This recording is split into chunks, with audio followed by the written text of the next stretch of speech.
तो सबसे पहले तो आप सभी जो प्रिय मित्र हैं, आप सभी का मोस्ट वेलकम और सभी का हार्दिक स्वागत है एक नए सेशन में। आज हम इस सेशन में कुछ इंपॉर्टेंट जो भी प्रश्न होंगे उन पे ऊपर डिस्कशन करना चाहेंगे।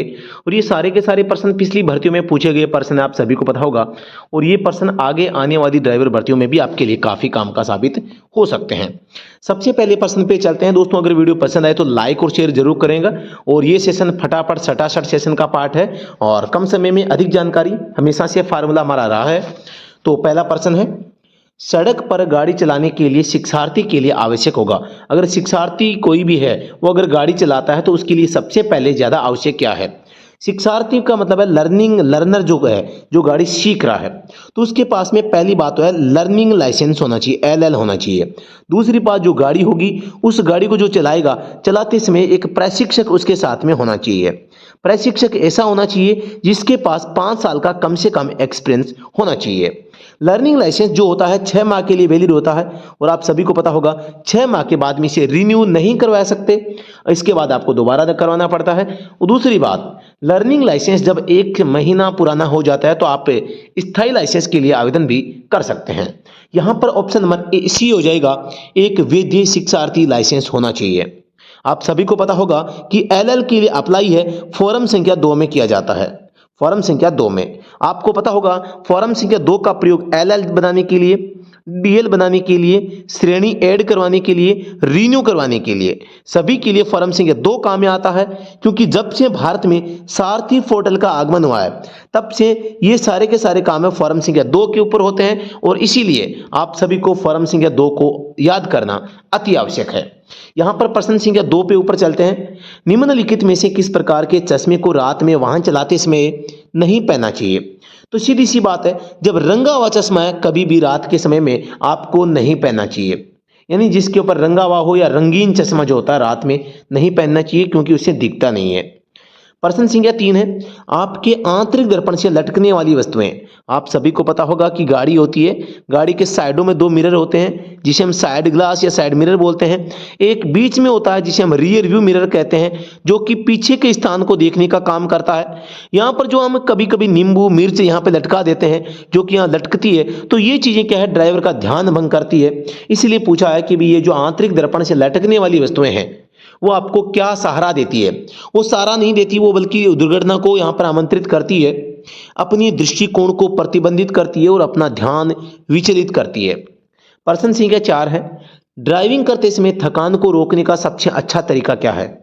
तो यहाँ पर अगर आप ड्राइविंग कर रहे हैं और थक चुके हैं तो सबसे अच्छा उपाय है आप आराम करने के लिए रुक जाएं भाई। कोई चाय पीने से, कॉफ़ी पीने से, शराब पी लेने से, यहाँ लड़की देख लेने से, ऐसे करने से कोई भी यहाँ पर आपको है वो यहाँ पर जो है थकान रोकने का कोई उपाय नहीं है। एक उपाय है मात्र, वो है आराम करना। ठीक है, या आप इंस्टाग्राम चलाएंगे, गर्लफ्रेंड से बात करेंगे, है ना, तो ऐसा कुछ भी करने से थकान दूर नहीं होती। थकान दूर होगी आराम करने से। इनमें से कौन सा कथन सत्य है? सत्य कथन आपको बताना है। पैदल चलने वालों का सड़क पर कोई विशेष अधिकार नहीं है। क्यों नहीं है? होता है। आपको केवल जेब्रा क्रॉसिंग पर पैदल चलने वालों को रास्ता देना चाहिए। आपको, यानी आप एक ड्राइवर हैं और आप केवल जहां पर पेडेस्ट्रियन होगा, पैदल पारपथ होगा, वहीं पर आप रास्ता देंगे, इसके अलावा नहीं देंगे। यह भी गलत बात है। पैदल चलने वालों के पास अनियंत्रित पैदल यात्री क्रॉसिंग पर भी रास्ते का अधिकार है। यानी कि पैदल चलने वाले वहां पर चाहे सड़क को पार करने की जगह नहीं हो, यानी कि स्पेशली सड़क पार करने के लिए पेडेस्ट्रियन नहीं बनाया गया है, फिर भी अगर वो पार करते हैं तो उनको यहां पर अधिकार है कि वो सड़क को पार कर सकते हैं। एक ड्राइवर को चाहिए कि वो चाहे पैदल यात्री चाहे कहीं पर भी सड़क पार करे, उसको गाड़ी को धीमा कर लेना चाहिए, क्योंकि जान और माल का यहां पर नुकसान करना एक गैर कानूनी है और आपको नहीं करना चाहिए। तो ऑप्शन नंबर सी इसका राइट आंसर साथियों हो जाएगा। प्रश्न संख्या 6 है, एक पैदल यात्री एक अचिन्हित क्रॉस वॉक में एक अंतरखंड पर सड़क पार कर रहा है, तुम्हें करना चाहिए। यानी कि जहां पर अचिन्हित क्रॉस वॉक का मतलब है जहां पर कोई भी चिन्हित नहीं किया गया है कि भी यहां पर आपको करना है नहीं करना है, वहां पर कोई संकेत नहीं है सड़क को पार करने के लिए, फिर भी करता है, तो वहां पर आपको क्या करना चाहिए? सीधी सी बात है, अगर सड़क को पार कर रहा है तो आपको उसको राइट ऑफ वे प्रस्तुत करना चाहिए, यानी कि सड़क को पार करने हेतु निर्देशित भी करना चाहिए और अपनी गाड़ी को नियंत्रण में रखना चाहिए। प्रश्न संख्या 7 है, अपनी कार को स्किड से बाहर निकालने का सबसे अच्छा तरीका। स्किड यानी होता है फिसलना। फिसलना, जब आपकी गाड़ी फिसलती है तो आपको क्या करना चाहिए, यहां पर यह पूछा गया है। तो इसका जवाब हो जाएगा आपको गाड़ी को उधर मोड़ना है जिधर गाड़ी फिसल रही है। अब आप कहोगे सर जिधर गाड़ी फिसलती है उधर मोड़ेंगे तो और फिसलेगी, नहीं, ये उल्टी चीज है। यहां पे आप देख पा रहे हैं गाड़ी के 4 पहिए होते हैं, ये गाड़ी है आपकी। अब आपकी गाड़ी पीछे से माना कि इधर खिसक रही है, यानी कि लेफ्ट साइड में फिसल रही है। अब आपने अगर ऑपोजिट साइड राइट साइड में गाड़ी को मोड़ दिया तो गाड़ी की डायरेक्शन चेंज हो जाएगी, ऐसे हो जाएगी, ठीक है। अभी जो ऐसे थी ऊपर नीचे, अब ये टेढ़ी हो जाएगी। उसी दिशा में अगर आप मोड़ेंगे, माना कि आप लेफ्ट में ही मोड़ेंगे तो गाड़ी फिसलने से बच जाएगी। यानी कि स्टीयरिंग व्हील को उस दिशा में घुमाएं जिस दिशा में कार फिसल रही है। ऑप्शन नंबर 1 राइट आंसर हो जाएगा। सड़क पर दोहरी ठोस रेखाएं दर्शाती है। ठोस का मतलब है कंटिन्यूअसली जो लाइनें होती है वो आपको क्या दर्शाती है। कंटिन्यूअस लाइनें जहां पर भी आ जाए तो आप ओवरटेक करते समय सीमा पार न करें। आपको ओवरटेक करना मना नहीं है, लेकिन ओवरटेक करते समय आपको उन लाइनों को पार नहीं करना है। उन लाइन जो बनी हुई है, ठोस रेखाएं बनी हुई है, दोहरी ठोस रेखाएं, उनको पार नहीं करना है। ऑप्शन नंबर बी यहां पर राइट आंसर हो जाएगा। प्रश्न संख्या 9 है, लर्निंग लाइसेंस धारक के रूप में आपको वाहन नहीं चलाना चाहिए 50 किलोमीटर प्रति घंटे तक, रात को, एक स्थायी लाइसेंस धारक के बिना, इनमें से कोई नहीं। तो मैंने आपको पहले ही प्रश्न में बताया था कि एक लर्निंग लाइसेंस होता है, वो जब गाड़ी चलाता है तो उसके पास में एक प्रशिक्षक होना चाहिए, वो भी 5 साल अनुभव रखने वाला। तो यहाँ पर ऑप्शन नंबर सी हो जाएगा, एक स्थायी लाइसेंस धारक के बिना आपको ड्राइविंग नहीं करनी चाहिए। किसको? लर्निंग लाइसेंस धारक को। प्रश्न संख्या 10 है, आपको इनमें से किस अवसर पर अपना वाहन रोकना चाहिए? दुर्घटना में शामिल होने पर, एक रेल ट्रैफिक लाइट होने पर, जब एक पुलिस अधिकारी द्वारा ऐसा करने का संकेत दिया जाता है, ऊपर के सभी। तो इन सभी स्थितियों में आपको ये काम करना चाहिए, गाड़ी को रोक लेनी चाहिए। एक रेल ट्रैफिक पर आप गाड़ी नहीं रोकते हैं और चले जाते हैं तो यहाँ पर धारा 184 खतरनाक ड्राइविंग माना जाता है और 5000 तक का जुर्माना आपके ऊपर लगाया जा सकता है। दुर्घटना में शामिल होने पर भी अगर आप ये काम नहीं करते हैं तो धारा यहाँ पर 186-87 इनमें से लगाई जा सकती है और आपके ऊपर जुर्माने का प्रावधान किया जा सकता है। प्रश्न 11 है, अपने सामने यात्रा करने वाले वाहन से आपको कितनी दूरी रखनी चाहिए? आप किसी वाहन के पीछे चल रहे हैं तो आप आगे चलने वाले वाहन से कितनी दूरी पर अपने वाहन को चलाएंगे?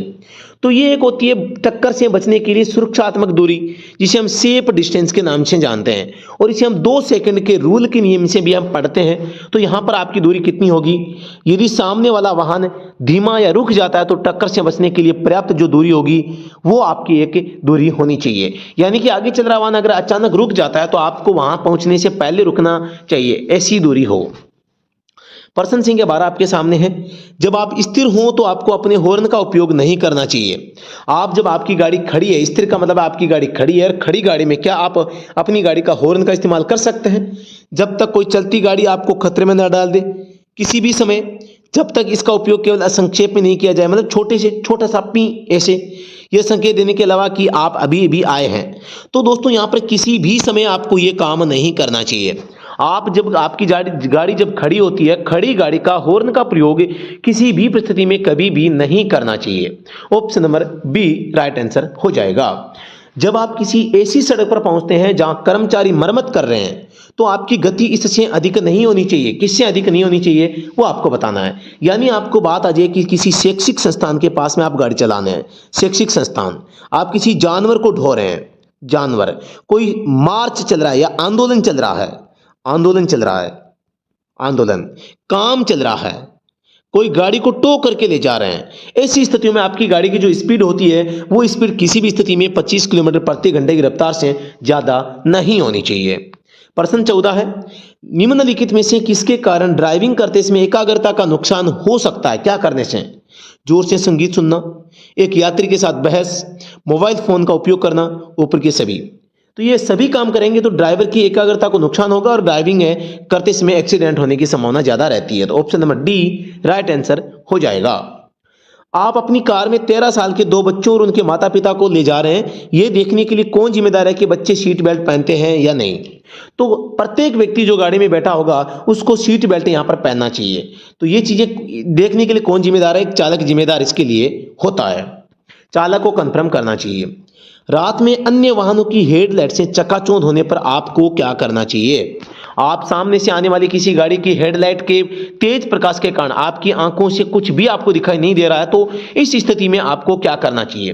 ऐसी स्थिति में आपको सड़क के बाईं ओर या मध्य में देखें, गति धीमी करें, हेडलाइट से निचले बीम पर करें। यानी कि सामने से आने वाली गाड़ी की हेडलाइट से अगर आपको सामने कुछ दिखाई नहीं देता है तो आप या तो सेंटर में देखें या लेफ्ट साइड में, आप बिल्कुल लेफ्ट साइड में देखते रहें और गाड़ी की गति धीमी कर लें और अपनी हेडलाइट है उसको लो बीम पर कर लें, ताकि आपको कम से कम आपकी गाड़ी के सामने का जो पोर्शन है वो दिखाई आराम से देता रहे। प्रश्न संख्या 17 है, ड्राइविंग 3 चीजों की पुनरावृत्ति है और वो सही क्रम कौन सा है यह बताना आपको। सबसे पहले थिंक करना है, मतलब कि सबसे पहले सीन करना है, फिर थिंक करना है, फिर आपको एक्ट करना है। मतलब कि सी थिंक एंड एक्ट।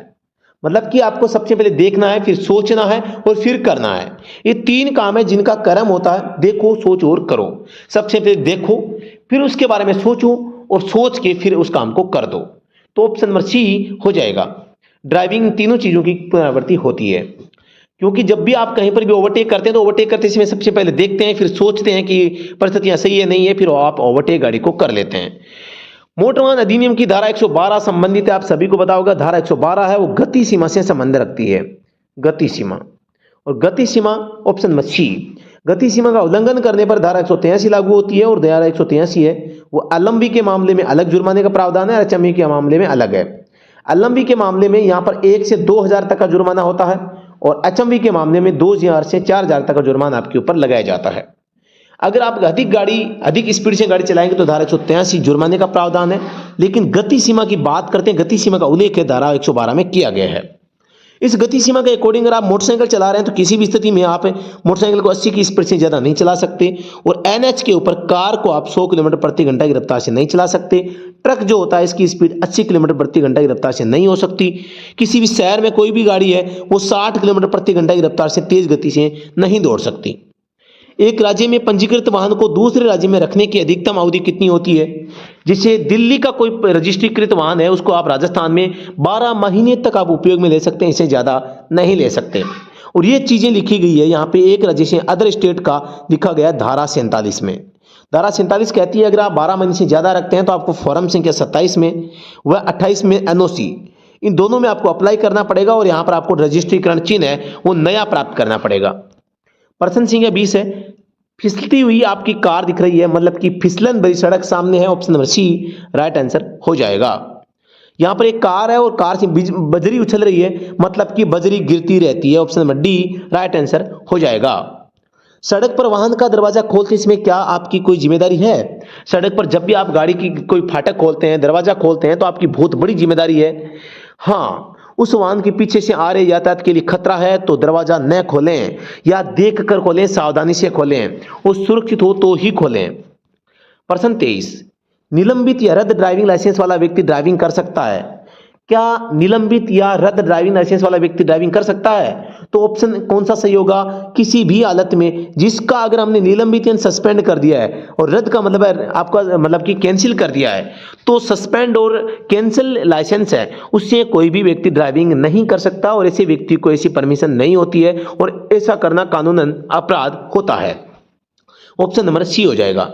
प्रश्न 24 है, वाहन स्टार्ट करते समय निम्नलिखित में से कौन सा काम करना चाहिए। वाहन जब आप स्टार्ट करेंगे तो क्या करना चाहिए। सबसे पहली बात, गाड़ी न्यूट्रल में होनी चाहिए, पार्किंग ब्रेक लगे होनी चाहिए, क्लच पेडल दबा होना चाहिए, उपरोक्त में से सभी। ऑप्शन नंबर डी इसका राइट आंसर हो जाएगा। यानी जब भी आप गाड़ी को स्टार्ट करते हैं तो सबसे पहले तो गाड़ी को न्यूट्रल करना चाहिए, न्यूट्रल के साथ में क्लच दबाकर हैंड ब्रेक लगे होने चाहिए, फिर गाड़ी को स्टार्ट करना चाहिए। और दूसरी बात, कभी भी गाड़ी को स्टार्ट करते हैं इसमें एक्सीलरेटर को बिल्कुल भी नहीं दबाना चाहिए। प्रश्न संख्या 25, आपको कब ओवरटेक नहीं करना चाहिए। थोड़ी देर बाद जब बाएं मुड़ने का इरादा हो, एक जंक्शन के पास आगे का दृश्य अवरुद्ध हो, उपरोक्त सभी स्थितियों में जब आप आगे जाकर लेफ्ट साइड में मुड़ना चाह रहे हैं, एक जंक्शन या चौराहे के पास में आगे दृश्य अवरुद्ध मतलब आपको आगे दिखाई कुछ नहीं दे रहा है, तो इन स्थितियों में आपको कभी भी ओवरटेक नहीं करना चाहिए। Option number D right answer हो जाएगा। गाड़ी चलाते समय आपने तुरंत रुकने का फैसला किया गया हो तो हाथ का सही संकेत हो, तुरंत रुकना है तो सही बात है कि आपको क्या करना है। सबसे पहली बात, आपका जो हाथ है वो एकदम समकोण पर ऊपर की ओर उठेगा, हथेली का मुंह आगे की ओर होगा और आप अपने हाथ के माध्यम से गाड़ी को रोकने का संकेत देंगे। यानी दाहिने हाथ को फैलाएं और कोहनी को समकोण पर मोड़ें और हथेली सामने की ओर करेंगे तो इसका मतलब होगा आप गाड़ी को रोकने का प्रयास वो कर रहे हैं। पर्सन संख्या 27 है, वैध ड्राइविंग लाइसेंस के बिना वाहन चलाना अपराध है। बिना लाइसेंस के अगर आप ड्राइविंग करते हैं तो यह अपराध है और धारा 181 का उल्लंघन माना जाता है और ये 181 के तहत 5000 का जुर्माना आपके ऊपर लगाया जा सकता है, तो आपको ऐसा नहीं करना है। ये ड्राइवर एक चालक के ऊपर लगाया जाने वाला जुर्माना है, लेकिन यही जुर्माना धारा 180 के तहत मालिक के ऊपर भी लगाया जा सकता है। अगर मालिक जानबूझकर बिना लाइसेंस वाले व्यक्ति को गाड़ी चलाने के लिए देता है तो उसके ऊपर भी 5000 का जुर्माना लगाया जा सकता है। पर्सन संख्या 28 है, लर्नर लाइसेंस वैध होता है कितने समय के लिए? 6 माह के लिए यहाँ पर वैलिड होता है। आप सभी को पता होगा कि LL यानी लर्निंग लाइसेंस है, इसका उल्लेख धारा 8 में किया गया है और लर्निंग लाइसेंस जब आप बनाएंगे तो अप्लाई फॉर्म संख्या 2 में करेंगे और इसकी अवधि जो होती है 6 माह होती है। रिन्यू इसे करवाया नहीं जा सकता है। नई कार के लिए आजीवन कर मतलब वन टाइम जो टैक्स होता है नई कार के लिए 15 साल का होता है, आप सभी को पता होगा। रियर व्यू मिरर के लिए मोटर चालक उपयोग करते हैं, यानी कि बीच का जो दर्पण होता है उसमें कौन सा जो दर्पण है काम में आता है? यहाँ पर उत्तल दर्पण काम में आता है। चाहे साइड मिरर हो चाहे आपके रियर व्यू मिरर हो, दोनों में ही यहाँ पे उत्तल दर्पण काम में आता है। नए परिवहन वाहन को जारी किए गए फिटनेस प्रमाण पत्र की वैधता होती है। नया परिवहन वाहन होता है तो उसको सबसे पहली 2 साल के लिए एक साथ, फिर से 2 साल के लिए, फिर से 2 साल के लिए, फिर से 2 साल के लिए, अब 1-1 साल के लिए जारी किया जाएगा। ठीक है, तो यहां पर आपको ध्यान देना है प्रथम बार में 2 साल के लिए यहां पर फिटनेस सर्टिफिकेट है वो दिया जाता है। दूसरे वाहन को रस्सी से खींचते समय मोटर वाहन की गति इससे अधिक नहीं होनी चाहिए। आप अगर किसी खराब वाहन को किसी एक वाहन से उसको खींचते हैं तो यहाँ पर उस वाहन की गति किससे अधिक नहीं हो सकती? 25 किलोमीटर प्रति घंटा से ज़्यादा नहीं हो सकती।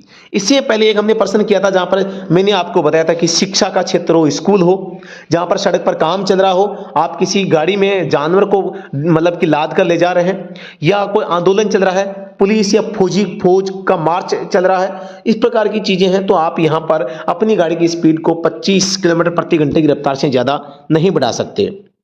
परिवहन वाहन ड्राइविंग लाइसेंस की वैधता के लिए है।